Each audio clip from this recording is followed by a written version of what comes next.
He thought the storm would simply pass. Just wind, just snow. But that night in the Elkhorn Mountains, something ancient knocked at his door. A black bear, soaked and wild-eyed, demanding he follow. Through the blizzard, she led him. Not to shelter, but to a wrecked jeep, and inside, a girl barely clinging to life. What happened next would rewrite everything you believe about instinct, gratitude, and the line between wild and human. This isn't just survival. It's a rescue, written in snow and silence. Stay with us. This story will change you. The snow had fallen steadily over the past 3 days in the Elkhorn Mountains of Oregon, turning the ridgelines into jagged whispers of white beneath a steel-gray sky. The pine trees stood like frozen sentinels, their branches bent low under the weight of January silence. It was the kind of winter that swallowed sound, where even footsteps seemed reluctant to echo. High on the northern slope, tucked between 2 wind-carved ridges, stood a small log cabin, smoke curling lazily from its chimney. Inside lived Ephraim Boone, a 67-year-old man whose shoulders carried the weight of both age and memory. Ephraim was tall and wiry, his frame hardened by years of manual labor. His face was deeply lined, not just from the cold, but from a lifetime of carving wood and burying grief. He wore his silver-streaked hair long enough to brush the collar of his flannel shirt and always kept his beard trimmed short, a habit left over from his younger days as a firefighter in Corvallis. Now, retired and widowed, Ephraim found his solace in solitude. He rarely went into town and had little use for modern things. What mattered to him now were the tools in his shed, the warmth of the fire, and the soft hush of snow falling on timber. His wife, Louise, had passed away 3 winters ago after a long illness. They had shared this cabin for nearly 3 decades, building it with their own hands from salvaged timber and stone gathered from the creek below. Louise had loved birds and poetry, and her touches still lingered. Embroidered curtains, a shelf of worn paperbacks, a wind chime that only ever rang in spring. Since her death, Ephraim had continued their routines as if she might still walk through the door with pine needles on her boots. He talked to her sometimes, quietly, especially when the wind picked up like it did today. That morning, Ephraim stepped outside with his axe slung over one shoulder and a wool scarf wrapped tightly around his neck. The air bit into his lungs, clean and sharp. He was heading down the southern trail to check for fallen branches and possibly scout some dry wood before the next storm rolled in. The snow reached mid-calf in places, but he moved with the practiced grace of someone who knew this land like the grooves in his palms. Halfway down the ridge, he paused near a clearing where the creek had frozen over in long, cracked veins. It was then he heard it. A low, guttural growl that didn't belong to any wind or echo. Ephraim froze, his gloved hand tightening around the axe handle. The sound came again, this time tinged with a note of pain. His heart quickened. He had heard such cries before during his youth in the fire service. Animals caught in the wrong place at the worst time. He set off toward the sound, boots crunching with deliberate weight. What he found shocked him. Behind a thicket of wind-fallen brush, a female black bear lay curled awkwardly in the snow. Her coat was matted with ice, and her breath came in ragged puffs. One of her front legs was caught in a steel-jawed trap, rusted, cruel, and deeply embedded in the flesh. Blood soaked into the white ground beneath her, and her eyes, dark and alert, locked onto his with a mixture of fury and pleading. Ephraim had seen injured wildlife before. A limping elk, a fox with a torn ear. But never anything like this. The bear's eyes held something more than instinct. There was understanding in them. He raised his hand slowly and spoke in a calm, even tone, the way he used to when coaxing frightened animals from burning barns. "Easy, girl. I'm not here to hurt you." The bear snarled weakly but didn't lunge. Her strength was fading. Ephraim took a slow step closer, watching her every twitch. From his coat pocket he retrieved a piece of bread, leftover from breakfast. He tossed it gently toward her. She sniffed the snow near it, but didn't eat. Instead, she continued to stare. The trap was old, the kind ranchers weren't supposed to use anymore.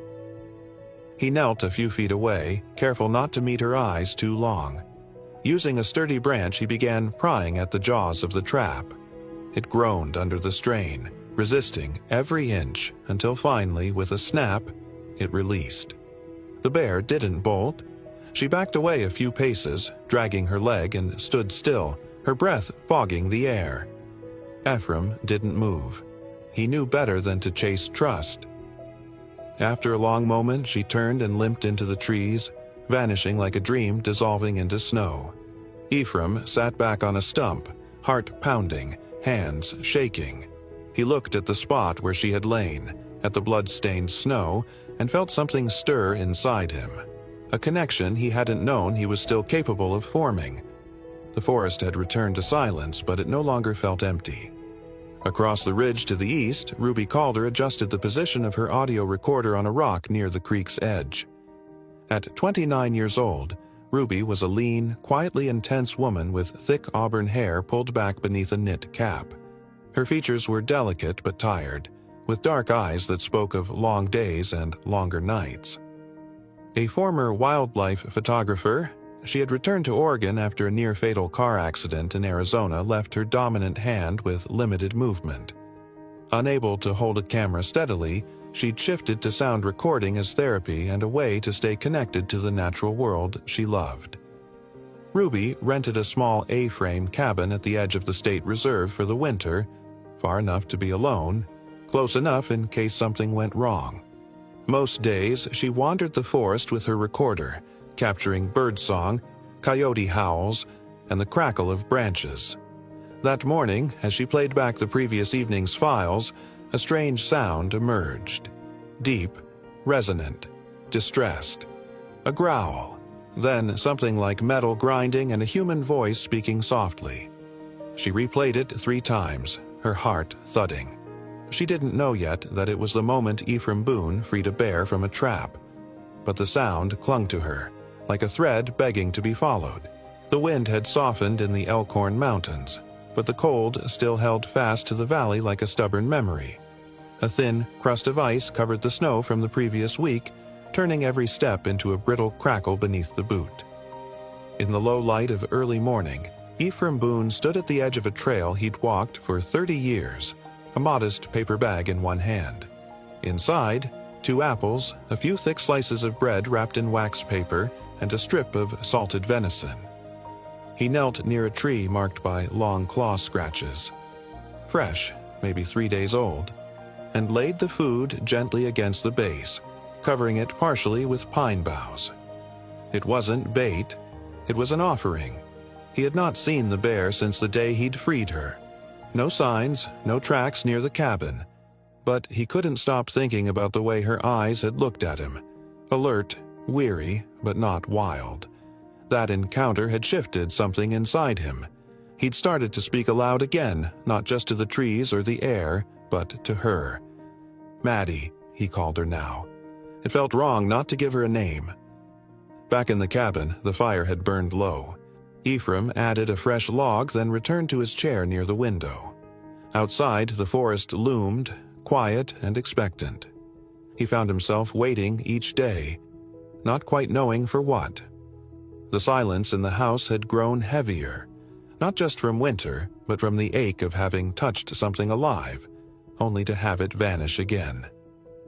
In town, 20 miles south along a winding snow-covered road, Ruby Calder sat cross-legged on the floor of her small rental cabin, a quilt pulled around her shoulders and her laptop balanced on a stack of old field guides. Her auburn hair had grown longer than she liked, curling against her cheek where it escaped the braid she barely bothered to fix anymore. On the screen in front of her was a waveform, jagged, erratic, an audio file she had replayed at least 20 times in the last 2 days. She listened again. First, the background. Wind, a few distant birds. Then came the growl. Not a normal one. Not the casual warning of a bear defending space, but something pained and urgent. Then the clank of metal, a harsh scrape. And just barely, a human voice, low and steady. Ruby paused the playback and leaned back, fingers curled in her blanket. She wasn't imagining it. Someone had been there, and a bear had been hurt. She opened her notebook, an old leather-bound one her father had given her before he died. On the first page of her new entry, she wrote, January 23rd, Heartbeats I Can't Name, File 42. B. This isn't just wildlife. Something happened. I need to understand it. Even if I never get close, I want to follow it. Even if I can't hold a camera. The injury to her hand had left her unable to grip anything heavier than a ceramic mug without pain. Her right hand trembled sometimes, and the nerves in her wrist spasmed randomly. It was an old injury now, a year old, but it had unspooled her sense of purpose. She was a photographer without a lens, until now. The forest gave her something she hadn't expected. Mystery. And, maybe, a way back to meaning. She reached behind her and pulled out a weathered camera from her old equipment case. Her first one, a film Leica M3 she hadn't touched in years. It was heavier than she remembered. She held it with both hands, using her left to steady it while her right guided the focus ring slowly. It was slow work, but maybe that was the point. Back in Elkhorn, Ephraim sat at his workbench. He had begun carving again. The piece was a pine plank, smoothed down and etched with the beginnings of a mountain ridge and a silhouette of a bear. He wasn't sure why he chose the image. Maybe to make sense of the memory. He remembered Louise once told him that when you can't talk about something, you carve it. That night he left the back door open just a crack, just in case. The following day, Ruby bundled up and followed the creek trail, carrying her recorder in one hand and the Leica slung carefully across her chest. She walked slowly, more to listen than to shoot. Snow fell in gentle spirals, brushing the sleeves of her coat. Her boots left narrow prints along a deer path that curved around a stand of spruce. Then she saw it. Low to the ground, half concealed under a fallen branch. A cluster of torn pine boughs and a patch of disturbed snow. And in the center, a half-eaten apple, its flesh browned by air, and a sliver of venison. Ruby crouched. Her breath steamed as she reached for the Leica. Hands trembling, she lifted it, adjusted the focus, and clicked. One photo. Then she stepped back. The pattern of the food and branches wasn't accidental. Someone had left this here, and not for people. Her pulse quickened. She followed the tree line, eyes sweeping the terrain, and then across the ridge. She spotted a wisp of smoke, not thin like wildfire, but soft and rising from a chimney. A cabin, a real one, not an old ranger outpost. She didn't approach, not yet, but she marked the location on her map. In the days that followed, Ruby returned to the same spot and found the food gone. Always. One morning, she found fresh paw prints, larger than a dog's, with 5 rounded toes. Bear. Her breath caught in her throat. The bear had returned. Inside his cabin, Ephraim sat at the table, sipping coffee from a heavy mug and staring at the empty plate where the venison had been. Something was happening. He didn't know what, but each morning, the food was gone. He never saw her, only the proof of presence. In town, a woman named Janice Merriweather noticed something different in her new tenant. Janice was the owner of the cabin Ruby rented, a woman in her 50s with a long gray braid and a kind, practical manner. She had grown up in these mountains and ran the town's hardware store with her husband, Carl. Janice had first met Ruby through her niece and took pity on the young woman's distant stare when she first arrived. But now, Ruby's eyes had a fire to them. She asked more questions, spoke with a hint of eagerness. Janice, no stranger to heartbreak, recognized the change. "You're chasing something," she said one afternoon as Ruby bought fresh batteries for her recorder. "Maybe," Ruby replied, eyes drifting toward the ridge. "Well," Janice said with a smile, "I hope it lets you catch it." That night, Ruby uploaded her files and listened again. More silence, then faint snow crunching. Maybe footsteps, maybe paws. She labeled the new recording, File 47C, waiting without knowing. The snow came quietly that morning, a hush of white sweeping across the Elkhorn ridges like breath over sleeping skin. Ephraim Boone woke early, as he always did, to the low whistle of wind and the creak of the pine beams in his roof. He had grown used to the rhythms of winter, the kettle groaning over the stove, the steady chop of wood, the long silences between. But that morning was different. There was a stillness he couldn't name, not empty, but full, like something waiting just beyond the edge of knowing. He pulled on his boots, the soles worn and patched with tar, and stepped out into the clearing behind the cabin. The sky was pale and cloud-streaked, the kind of light that makes the snow glow from within. He paused, breathing in the scent of smoke and pine and cold air. Then he saw it, just beyond the edge of the woods. A shape. Large, dark, moving with a slow, deliberate gait. It stepped from shadow into clarity. Maddie. The bear stood at the tree line, her coat dusted with frost, her right foreleg still stiff from the trap wound. But it wasn't just her. Two smaller figures clung to her sides. Cubs. Thin, awkward, barely larger than a medium dog. One had a black stripe across its nose. The other waddled more than walked, its fur a patchy blend of brown and gray. They looked out of place in the stillness, but also inevitable, like they'd always belonged here, waiting to be seen. Ephraim didn't move. His breath turned to fog before him, and his heart thudded so loudly he felt it in his ears. Maddie took one step forward, then stopped. Something hung from her jaws. She padded a few feet closer, then crouched low, dropping her burden on the snow. It glistened. A fish. A large, fresh salmon, scales still wet, tail twitching slightly from some remaining nerve. She had carried it in her mouth all the way from the creek below, through snow and cold, just to leave it at his doorstep. Ephraim's eyes stung. He didn't dare blink. Maddie didn't growl. She didn't threaten. She simply turned her head slightly, watching him with those same deep, intelligent eyes. The cubs sniffed the ground, unsure. One stumbled over a root and squeaked. Maddie snorted gently, then nudged it upright with her nose. After a moment, she began backing away, her cubs following. She looked back only once, then disappeared behind the trees. Ephraim stood rooted. The snow continued to fall in soft threads, as if the world itself had stopped to watch. He stepped forward, knelt, and touched the fish. It was real. Cold, heavy, sacred. He didn't eat it. Instead, he brought it inside and laid it gently on a wooden plate near the hearth. It stayed there all day, untouched. That evening he carved a new panel. A bear and two cubs beneath a pine, and beside them, a fish outlined in delicate cuts. He didn't title it. He didn't need to. That same morning, across the ridge, Ruby Calder was up before dawn. She'd developed the habit over the last week: wake early, check the trail, scan the trees. Her hand still ached and her grip was unreliable, but she had learned to adapt. She used her left hand to steady the camera, her body to anchor it. The Leica M3 had become more than a tool. It was a tether.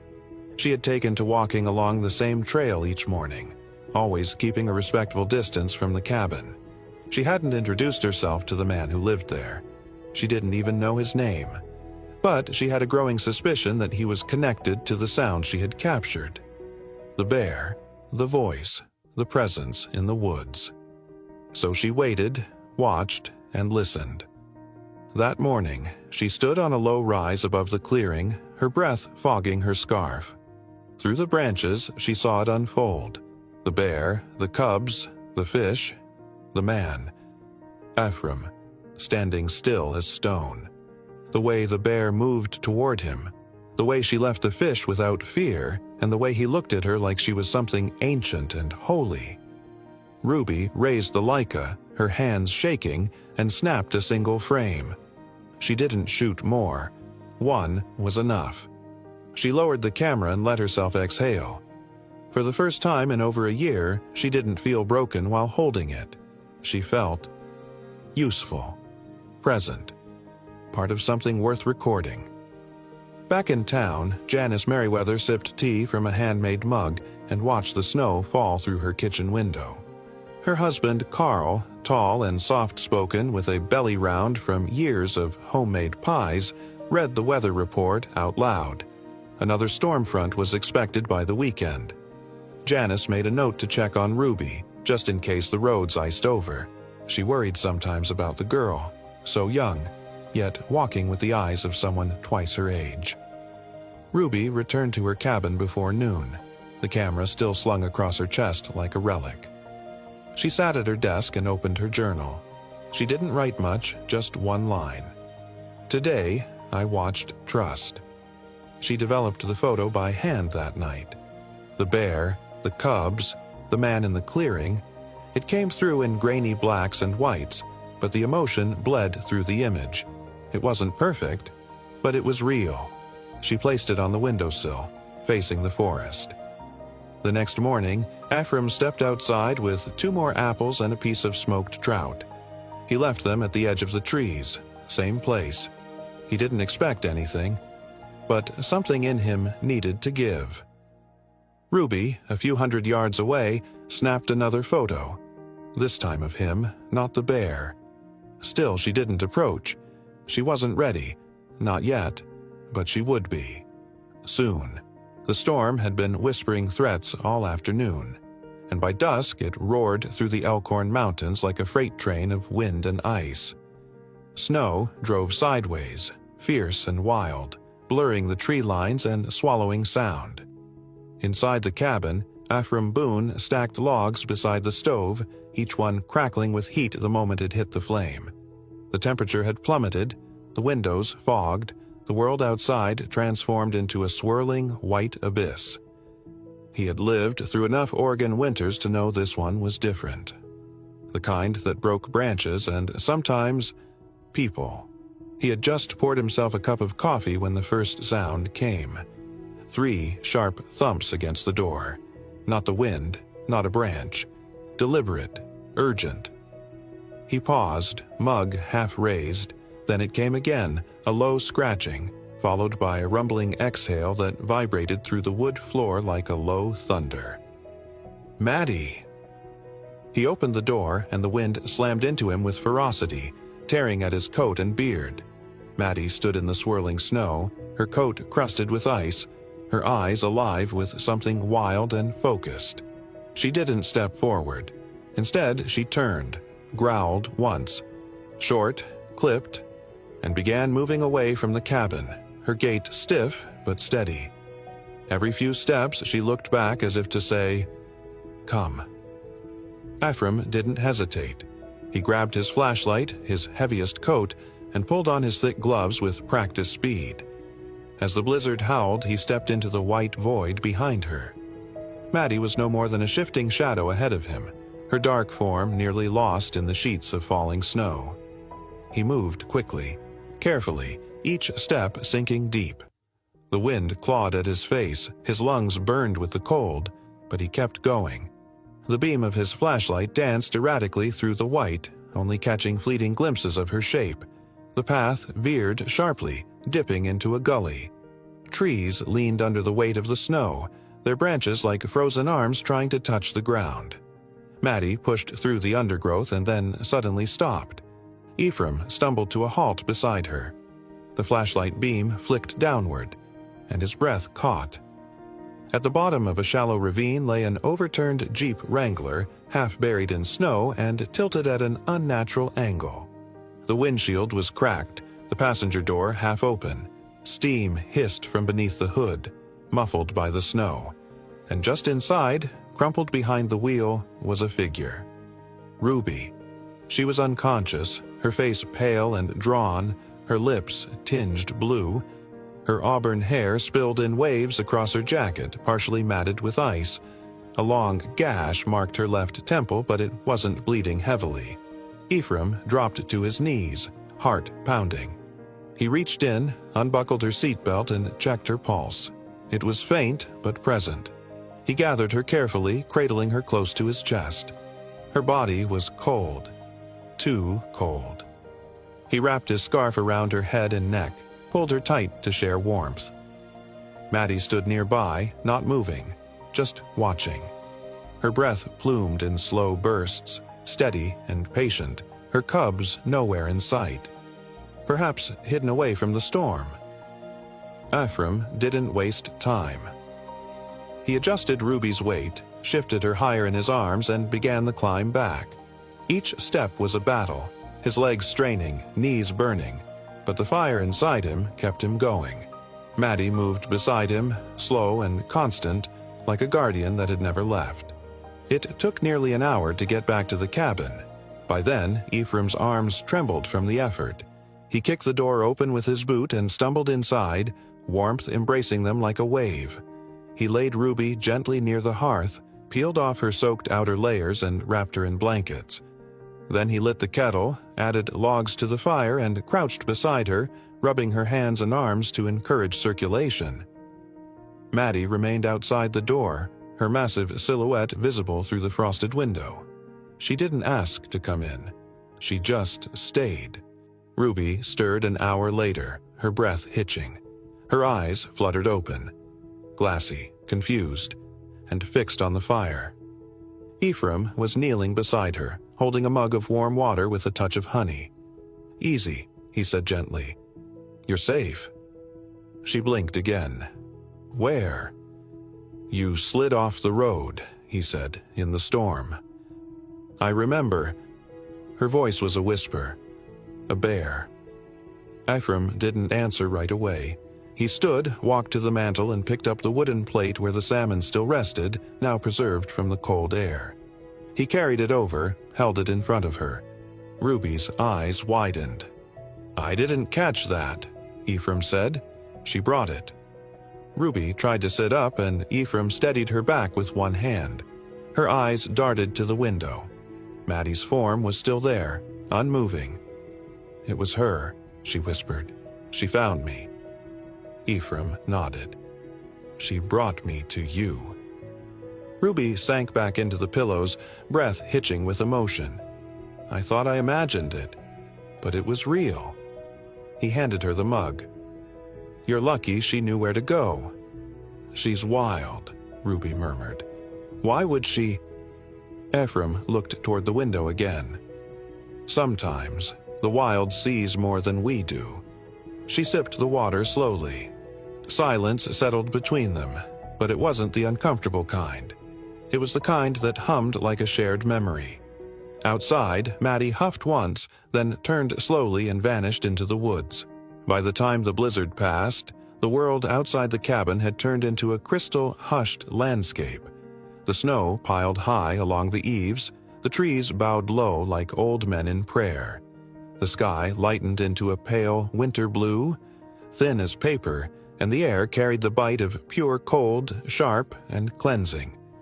Inside the cabin, a new rhythm had emerged. Ruby Calder lay wrapped in quilts on the cot Ephraim had moved near the hearth.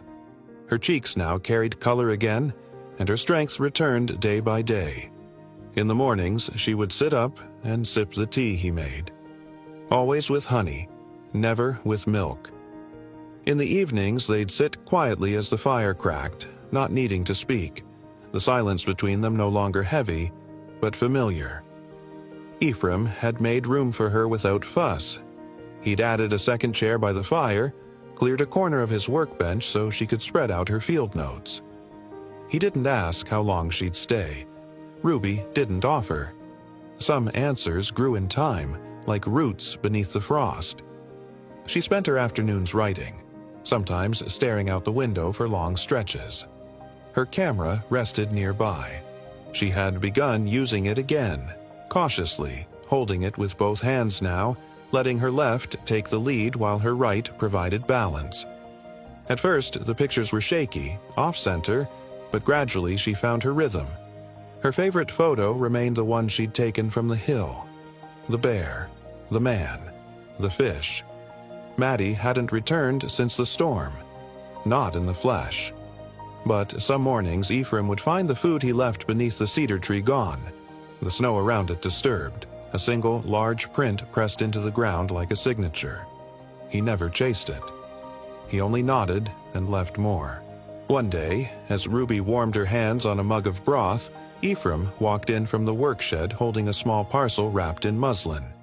He handed it to her without a word. She opened it slowly. Inside was a camera, a replica of the Leica M3, but carved entirely from wood. Every dial, every contour, even the lens was shaped from oak and pine. It had no function. It was not meant to work. It was meant to remember. Ruby's eyes filled before she could stop them. "I thought," Ephraim said quietly, "you might like it on the days your hands don't." Ruby set the wooden camera on the table and crossed the room.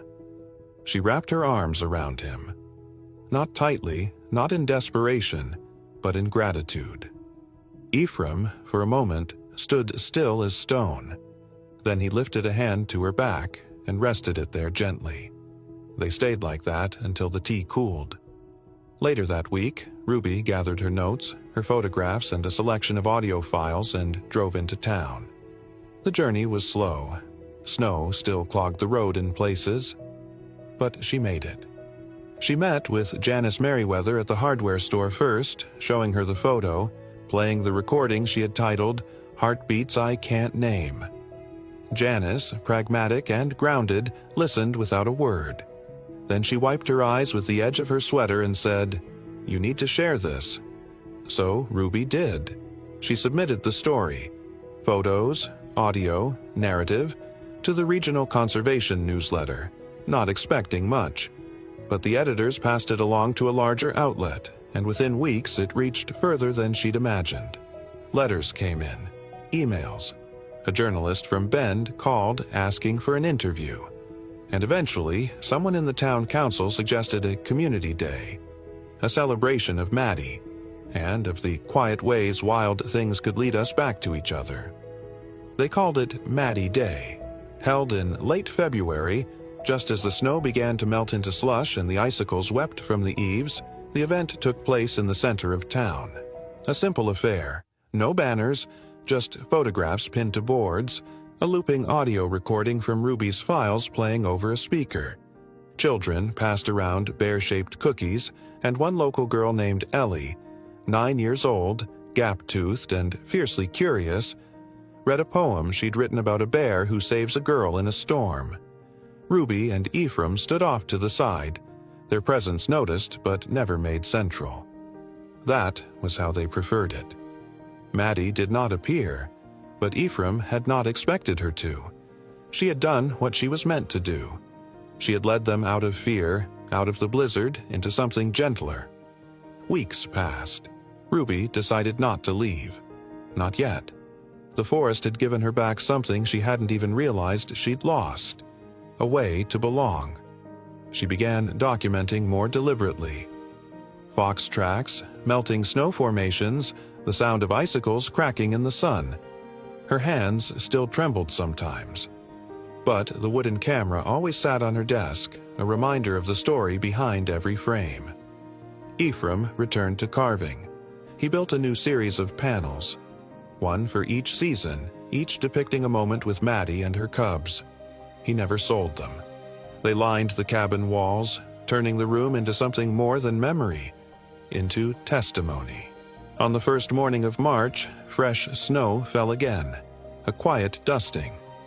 Ephraim woke early, made coffee, and stepped out onto the porch. The trees stood motionless. The world, for a breath, felt untouched. Then he saw it. A single paw print, large, fresh, leading from the trees to the edge of the clearing, and then nothing. As if she had come close but stopped, watched, turned back. He didn't follow. He just stood there, hands in his pockets, coffee steaming upward, and listened. The wind moved through the branches with a soft, rhythmic rustle. Not a roar, not a howl. More like breathing. Sometimes the most unexpected connections, between a man and a bear, a girl and a winter storm, remind us that healing doesn't always come with noise. It comes in stillness, in trust, and in showing up for one another, even when no words are spoken. In your own life, you might find that compassion, quietly offered, can carry someone through their darkest season. If this story touched your heart, please like the video, share it with someone who needs a little hope, and subscribe to our channel. And don't forget to tap the notification bell so you never miss a story that might change the way you see the world. Thank you for watching and for believing in the quiet power of kindness. A dying foal lay alone beneath a frozen ridge, until an old wolf appeared from the shadows. But instead of striking, he did something that defied every law of nature. What happened next would leave wildlife experts speechless and could change how we see survival forever. The wind cut sharp through the Ember Range that morning, whistling down the bare ridges like a ghost with unfinished business. It was late October in western Colorado, and the first true storm of the season had left the mountains dusted in a ghostly layer of snow. Hollow Mesa, the tallest peak among the granite spines of Ember Range, loomed heavy with storm clouds now dispersing into tatters of mist. At the foot of the range, the town of Marlin's Point remained quiet, its wooden signs still damp, its pine trees glistening with melted sleet. Higher up the ridge lines, where no houses stood and only wind and hooves had shaped the land, silence returned after a night of chaos. Among the scattered sage and exposed stone, a young Mustang foal lay trembling beside the twisted root of a downed juniper. He was no more than 10 days old, still possessing the gangly limbs and soft eyes of a creature newly born into the world. His coat was a pale white, dappled with warm chestnut, the kind of coloring that made him stand out against the brown-gray terrain like spilled milk on dirt. His name, though he did not yet know it, would one day be Rowan. For now, he was only breath and fear, muscles too weak to rise, heart pounding from hunger, thirst, and the loneliness that comes from being separated too early from a mother's side. He had been born into a hardy herd that roamed the south side of Hollow Mesa. When the thunderstorm struck the night before, thunder rolling like drums of war across the canyons, the herd scattered in blind panic. Lightning, slicing white and hot, had sent even the oldest stallions into a stampede. Rowan, unable to match the pace, had veered left while the others fled right, his small hooves slipping on wet shale, his calls for his dam lost in the chaos. Now, after a full night alone and a day half gone, he had collapsed, sides heaving, flanks flecked with dust and sleet. From a thicket 100 yards upwind, a pair of amber eyes narrowed. The eyes belonged to a wolf, a massive gray beast with a coat like aged smoke, and the bearing of something once regal. His name, though no human had given it, was Ash. At 13, he was a ghost of his former self. His once powerful body bore the marks of age, a thick scar across his right foreleg, a stiff limp in his back right hip, and a cracked lower canine that had made eating tough meat a painful affair. He had once led a pack that controlled nearly the whole northern slope of Ember Range, but 2 winters ago, younger wolves challenged him, and won. Since then, he had roamed alone, surviving on voles, carrion, and memory. Ash had followed the foal's scent for miles, tracking it not with hunger, but with instinct. A tug deeper than appetite, like the echo of a roll he no longer filled. He had smelled the blood, faint and warm, and expected to find an easy kill. Yet, when he approached, stepping softly over broken rock, the moment his eyes met Rowan's, something shifted. The foal's gaze was not one of prey, at least not entirely. There was no panic, no scream, no thrashing, only a dull, wide-eyed surrender. Something in it mirrored the look Ash had seen in his own reflection once, in a half-frozen pond his first winter alone. That day, he'd chosen to keep walking. Today, he hesitated. Miles below, near the forested edge of the range, in a cabin half swallowed by aspen trees turning orange gold in the autumn chill, Callie Rivers stood still, her breath fogging in the cold morning air. She was 36, tall and slim, with long dark brown hair tied back beneath a flannel hood. Her face was expressive but often drawn now, as if grief had added weight to her expressions. Since her husband Elijah's death, a backcountry ranger who died last winter in an avalanche while on patrol, Callie had retreated from the world, leaving her job in Denver, selling the apartment, and returning to the only place that still felt like him: these mountains.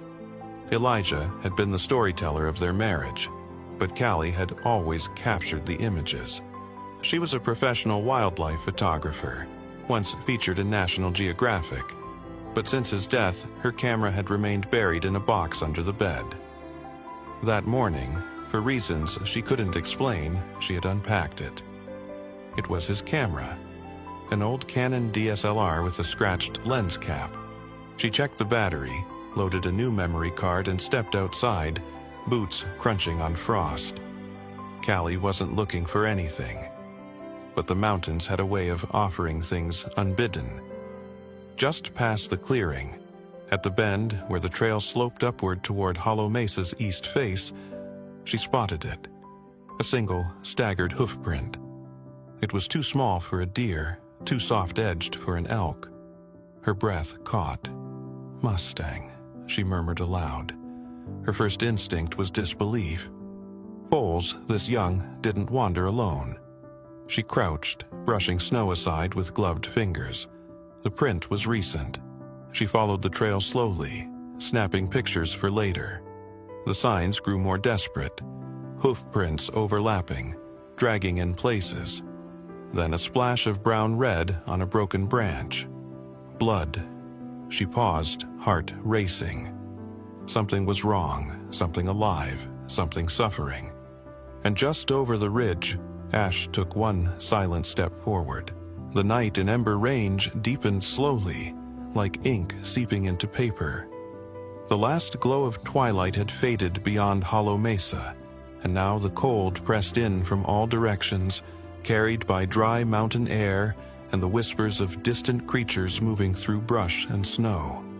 The silence was almost complete, save for the shallow, irregular breathing of the foal lying on its side beneath the twisted juniper. Ash did not move. He lay curled beside Rowan, his thick, grizzled coat barely brushing the foal's small flank. His breath rose in soft clouds from his scarred muzzle, the only visible movement in the frozen stillness. Every now and then, his ears flicked at a distant noise, the scurry of a snow rabbit, the crack of frost-laden branches shifting under their own weight. But he did not lift his head. He had chosen to stay, not out of obligation, but from a force he could not name. Something old, buried deep, awakened now by the presence of the dying young thing beside him. Rowan stirred only once that night, just before dawn. His legs twitched weakly, hooves scraping the dry earth. His eyes fluttered, unfocused, catching the faint gray light that began to bleed into the sky. Ash raised his head and, without a sound, leaned forward. His tongue, rough but gentle, traced the curve of Rowan's muzzle. The foal's lips parted slightly at the moisture. A weak gasp passed through his nostrils, but he did not wake. Ash's amber eyes shifted toward the stream bed nearby. There, nestled in a shadowed hollow, was a shallow pool left behind by the storm. Ice clung to its edges, but the center still shimmered faintly. He stared at it for a long moment before lowering his head again, resting his chin on his crossed forelegs. The decision could wait. For now, he was keeping watch. Far below, the woods around Callie River's cabin stirred with the first rustlings of morning birds. Callie hadn't slept. Her eyes were ringed with exhaustion, but her body thrummed with something closer to anticipation than fatigue. She had spent the night hunched over her laptop, reviewing the photos she'd taken just before nightfall. The final shot, the one where the foal and the wolf lay side by side, their bodies almost touching, held her in a spell. She sat now at the small kitchen table, Elijah's camera beside her, his old thermos steaming with black coffee. The fire had burned low. Her phone, resting screen up on the table, vibrated once. Ava had replied. Ava Bishop, 38, was Callie's closest friend and had once been her college roommate. Now she was an investigative journalist based in Portland, known for her sharp prose and sharper skepticism. She was short, always impeccably dressed in black even when reporting from field disasters, and had the dry, surgical wit of someone who rarely left room for sentiment. But when it came to Callie, there was still a softness she didn't show the world. Callie opened the message. "Is it real?" Ava had typed first. Then, a minute later, "Because if it is, you just captured the story of your life. Either it's a miracle, or it's the beginning of something you can't walk away from." Callie stared at the words. Her fingers hovered over the keys. "I'm going back up," she wrote. "I need to know if they're still alive." As the first rays of gold lit the horizon, Callie zipped up her weatherproof coat, slung her camera over one shoulder, and packed a field bag with water, protein bars, and a satellite transponder, just in case. She checked the batteries on her telephoto lens, then stepped out into the cold. Her boots crunched over a thin crust of ice as she moved quickly toward the trail. Hours later, she reached the crest above the ridge where she had first seen them. Crouching behind a thicket of fir, she raised her lens and scanned the area. They were still there. Ash was lying in nearly the same position, though now his body was curved slightly more protectively around Rowan. The foal hadn't moved much, though Callie could see the twitch of an ear, the shift of one hind leg. She adjusted her lens to focus. Through the camera, the image sharpened. The weathered face of the old wolf, eyes open and scanning the horizon, and beside him, the fragile form of the foal breathing slowly. The shutter clicked. Click, click, click. Callie held her breath, afraid even her heartbeat might break the spell. This wasn't just wildlife behavior, it was something else, something almost sacred. Then, for the first time, Ash turned his head and looked directly at her. Even at this distance, she felt it, a moment of awareness.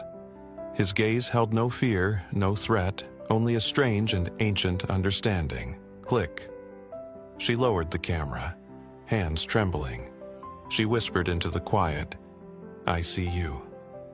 Later that evening, after descending the ridge and returning to the cabin, she uploaded the photos and backed them up 3 times.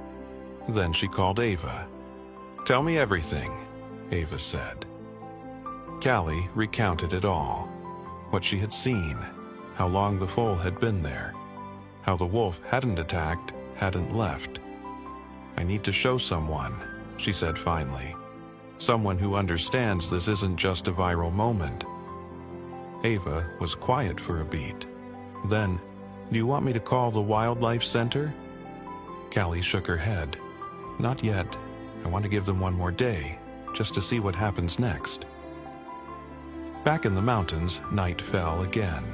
The wind moved slowly across the mesa, softer now. Ash rose stiffly, his joints protesting, and made his way toward the frozen pool. He dipped his muzzle in, then carried the water back, letting it drip from his fur onto Rowan's dry lips. It was not much, but it was what he had. He lay back down and watched the stars rise. The morning light stretched slowly across Hollow Mesa, soft and uncertain, like fingers brushing the edge of a dream. The storm had passed, leaving behind a brittle crust of frost on every rock and bush. Cold air hovered over the land, still, but no longer biting. The air smelled of pine sap and silence. As the first sunbeam pierced the jagged ridge, it lit two shapes lying close to each other near the dry creek bed: an aging wolf and a barely breathing foal. Ash rose stiffly, joints cracking under the strain of another cold night. He had not slept. His body, once lean and agile, now protested even the simplest movements. But his eyes, amber and steady, remained sharp. He turned his gaze toward the shallow pool, maybe 30 feet away. The storm had carved a narrow channel into the basin, and though most of the water had frozen, a thin ribbon remained liquid in the center. He sniffed the wind and moved toward it, each step measured, cautious but certain. Ash dipped his muzzle into the water. It was clean, cold, and barely deep enough to soak his whiskers. He let it saturate the fur around his mouth, then padded back to Rowan. The foal hadn't moved. His eyes were half-lidded, too weak to blink against the rising light. Ash leaned in again and pressed his damp snout gently against the foal's lips. The reaction was faint. A tremble, a twitch of the nose. But it was there. Encouraged, the old wolf returned to the pool once more. On his third trip back, he paused. There. Movement. From the east slope, where the ridgeline dipped into a wind-sheltered gully, came a sound that didn't belong to the wind or the birds or the cracking of melting frost. It was the low growl of youth, impatient and uncertain. Ash lifted his head, fur prickling. 3 young wolves emerged from the tree line, sleek and lean with glossy coats of charcoal and silver. They were not of his old pack. Their scent was different, untethered, unstructured. Rovers. Adolescent males, likely cast out by their own families, now testing boundaries, drawn by the same scent of blood and weakness that had once brought Ash here. They moved together, confident but uncoordinated, their eyes fixed on the foal behind him. Ash stepped in front of Rowan, placing himself squarely between the intruders and the helpless foal. His legs shook with the effort, but his stance remained solid. His tail lowered, his ears pinned back, but his head stayed high. He let out a deep, guttural growl. Not the feral snarl of a hungry predator, but the commanding thunder of a wolf who once led. The young wolves hesitated, confused. The smallest among them, a slim gray with a pinkish scar near his left eye, took a half-step forward, then stopped. Ash didn't move, but his stare was relentless. The standoff stretched tight in the morning light. Then came a voice. "Hey!" It cracked through the silence like a whip. Stones clattered as someone slipped down the hillside, boots sliding on frost. Ash didn't turn, but the young wolves did, ears twitching, legs tensing. "Get away!" the voice shouted again, followed by a hard thwack as a rock struck the ground near the lead wolf. A second stone hit a low bush behind them, scattering frozen leaves. The wolves didn't wait for a third warning. As one, they turned and bounded back toward the tree line, disappearing into the morning fog. Ash finally turned.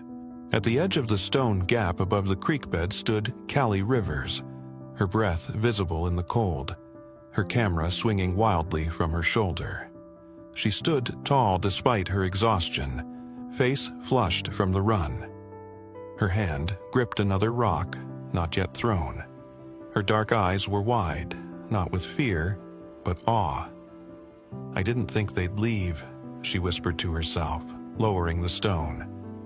Ash looked at her, then back to Rowan, then stepped to the side. He made no sound. Callie approached slowly, boots crunching. Her heart pounded in her throat.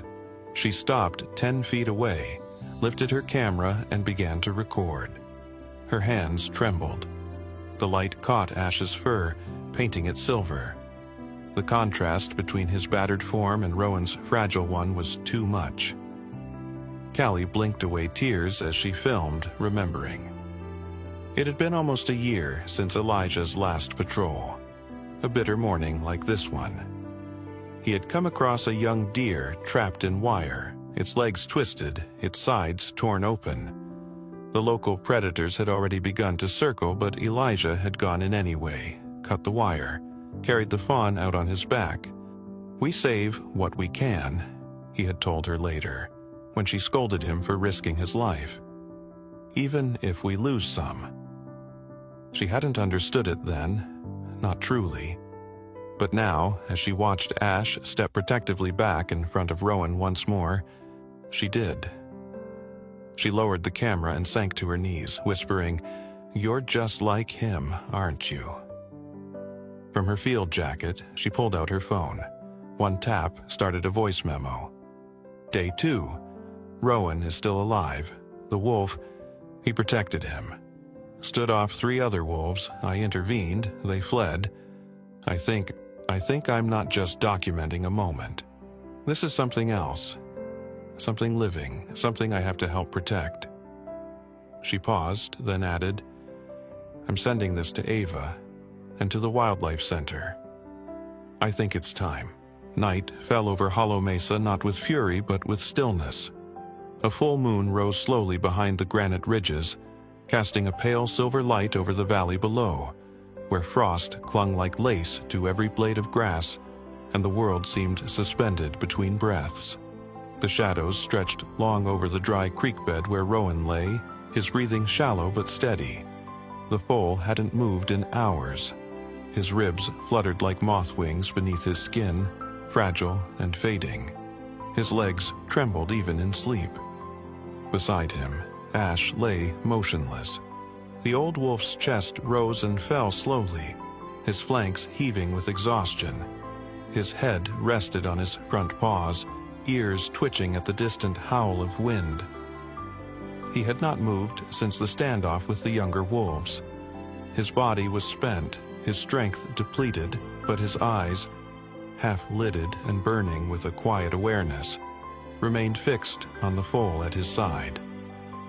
Every so often, he would shift slightly, enough to keep his body curved around Rowan's, shielding him from the creeping cold that pressed in with every hour. On a slope 50 yards away, sheltered beneath a natural rock outcrop, Callie Rivers worked by the glow of a lantern. Her breath came out in misty puffs, and her hands shook from cold and adrenaline. She had erected a small emergency tent with her backcountry gear, and was now setting up a reflective heat tarp angled toward the pair below. It wasn't much, but it would help preserve what little warmth they had left through the night. She had left a small tin bowl of water near the creek, along with a protein gel she wasn't sure either animal could use, but it was something. Callie sat back on her haunches, pulling Elijah's old notebook from her backpack.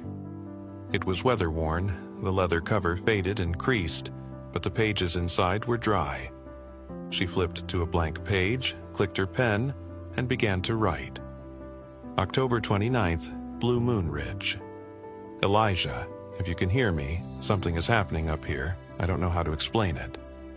A wolf is protecting a foal, an old wolf. He's dying, I think, but he won't leave the colt's side. It's like he's chosen this.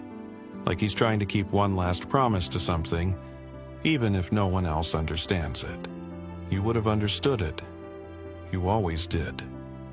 She paused, staring down at the ink, then added, I think this is why I came back here, not to forget you, but to find something in the wild that still believes in mercy. Outside the tent, the wind shifted. Callie turned off the lantern to preserve battery and stepped outside. The moon hung low now, just above the far ridge. Its light turned everything into a dreamscape, silver and blue, hushed and holy. Ash was still lying beside Rowan. Then, with effort, the old wolf raised his head and howled. It was not a long howl, nor a desperate one. It was a sound that echoed across stone and pine, rising not with rage, but with memory. It was a farewell, a calling, a sound from some ancient place in the bones, untranslatable to human words. Callie froze, watching as the note faded into the quiet, and then he lowered his head again. The night passed in fragments of restless sleep and half-silence. At dawn, the faint thrum of engines rose from the east. Callie heard it before she saw the trucks. 2 of them, dark green with the emblem of the Silver Hollow Wildlife Center emblazoned on their doors. The lead vehicle rolled to a stop at the base of the ridge. From the driver's side stepped a woman in her early 50s, tall and broad-shouldered, with short-cropped salt and pepper hair tucked under a knit cap. Her name was Dr. Elena Ruiz, and she had been the center's field veterinarian for 17 years. Dr. Ruiz scanned the scene quickly before approaching. Her walk was purposeful but not rushed, and she carried a med kit slung over one shoulder. Her assistant, a quiet young man named Brandon Lynn, followed with a collapsible stretcher. He was barely 25, with clean-shaven cheeks and a serious expression that never quite left his face. "Your Rivers?" Ruiz asked, her voice low but firm. Callie nodded. "They're just down there. The foal's been alive 3 days, but barely. The wolf hasn't left his side." Ruiz raised an eyebrow but said nothing. She motioned for Brandon to stay back, then began her descent with slow, deliberate steps. When they reached the creek bed, Ash rose shakily to his feet. He did not bare teeth or growl. He simply stared, and then backed away 3 steps, keeping his eyes on Rowan. Callie stepped forward, slowly, holding up her hands. "He won't attack," she said. "He's watching." Ruas knelt beside Rowan. Her fingers moved quickly, checking breath, pulse, eyelid response. Severe dehydration, starvation, cold stress, but he's alive. She looked up at Callie. "He shouldn't be." "I know." Brandon moved forward with the stretcher. Ash stood rigid, unmoving, as they loaded the foal gently onto the canvas sling. Only when the humans backed away did the old wolf step closer again. He sniffed the air, watched Rowan being carried toward the truck, then turned his gaze toward Callie. She met his eyes and, in a quiet moment, born of instinct, pulled a folded handkerchief from her coat. It was Elijah's. She had used it earlier to wipe Rowan's muzzle clean. She walked back to the spot where Ash had slept and laid the cloth on the ground. "For you," she said softly. Ash stepped forward, sniffed the cloth, then settled back down beside it. Callie didn't follow the truck immediately. She stood there watching as Ash rested his chin beside the cloth and closed his eyes. His body curled tighter against the cold. He did not rise again. That night, in her tent beneath Blue Moon Ridge, Callie sent the footage to Ava with a short note. "I think I've found the reason to stay. This is the story." The first snow of November came not as a storm, but as a hush, fine as flour, drifting in gentle spirals across the meadows of the Silver Hollow Wildlife Sanctuary. From the observation deck near the southern ridge, the landscape stretched in layered pastels, white over rust-red soil, evergreen shadows brushing snowdrifts, and far beyond, the ghostly outline of Hollow Mesa barely visible in the morning haze. The air was cold, but not cruel, not anymore. In a paddock shaped by winding fence lines and natural rock outcrops, Rowan stood beneath a twisted pine, now almost unrecognizable from the frail colt who had once collapsed beneath juniper roots. His coat had filled out, a rich chestnut marked with that same white blaze down his nose. His legs had grown longer, straighter, though the scars on his hocks would remain for life. He had been at the sanctuary for 6 weeks. Each day, his strength returned. Each day, he looked less like a survivor and more like a promise fulfilled. He spent most mornings alone by choice, grazing near the fence that separated him from a quiet, shaded pen designed not for horses, but for wolves. Ash now lived in a modified enclosure, a half-acre space with dense shrubs, a hollow log for shelter, and, most importantly, a raised platform that overlooked Rowan's paddock. It was a compromise between captivity and the wild, a space designed with his age and history in mind. The old wolf, though still slow-moving and often stiff from arthritis, had recovered from his collapse with surprising resilience. His coat had regained some luster with proper nutrition. The cracked canine had been extracted and treated. Yet his eyes remained unchanged, ancient, steady, unreadable. He rarely approached the fence, but he watched. And Rowan, without understanding why, often lingered nearby. From the far side of the sanctuary, Callie Rivers walked the gravel path toward the outer pens. She was bundled in a navy blue parka, camera bag slung across her back, clipboard in hand. Her gait had changed in the past weeks, more certain, less searching. She moved like someone with direction again. At her side trotted Milo, a newly adopted border collie mix from the local shelter. Barely 2 years old, Milo had thick black and white fur, amber eyes full of mischief, and a tendency to herd anything that moved. He'd taken quickly to Callie, and while he was a terrible hiking companion, too easily distracted, he had become something of an unofficial mascot at the center. As she neared the wolf enclosure, Callie paused. She raised her camera. Through the lens, she captured the familiar image: Rowan grazing slowly near the fence, Ash watching him from his platform. No movement, no noise, just presence. A quiet understanding between two souls that had once shared the edge of death. Later that day, in the education hall built beside the visitor center, the sanctuary hosted its first public exhibit since reopening. A modest crowd had gathered, local families, a few college students, and staff from neighboring wildlife organizations. On the far wall hung a large canvas print of the photo that had started everything. Ash and Rowan, side by side, curled in sleep beneath that first post-storm sunrise. Callie stood at the front of the room. She wore simple clothes: dark jeans, forest green sweater, boots with scuff marks. Her long brown hair was pulled into a low braid, and her voice, when she spoke, was calm and clear. "This photo," she began, pointing to the image, "was taken at a time when I didn't think I believed in anything anymore. Not in redemption, not in recovery, not in stories without tragedy. But something about that morning, about what I witnessed between predator and prey, rewrote that." She glanced at the children sitting cross-legged near the front. Not every act of kindness looks like a fairy tale. Sometimes it looks like an old wolf refusing to leave the side of a dying foal. No drama, no magic, just the quiet decision to stay. Applause followed. Soft, sincere. A few parents wiped their eyes. The exhibit also marked the official launch of the Ash and Rowan Trust Fund, a program Callie had established with support from Ava and the Sanctuary Board. The initiative would fund field trips for underprivileged children, educational materials on interspecies empathy, and scholarships for young conservationists.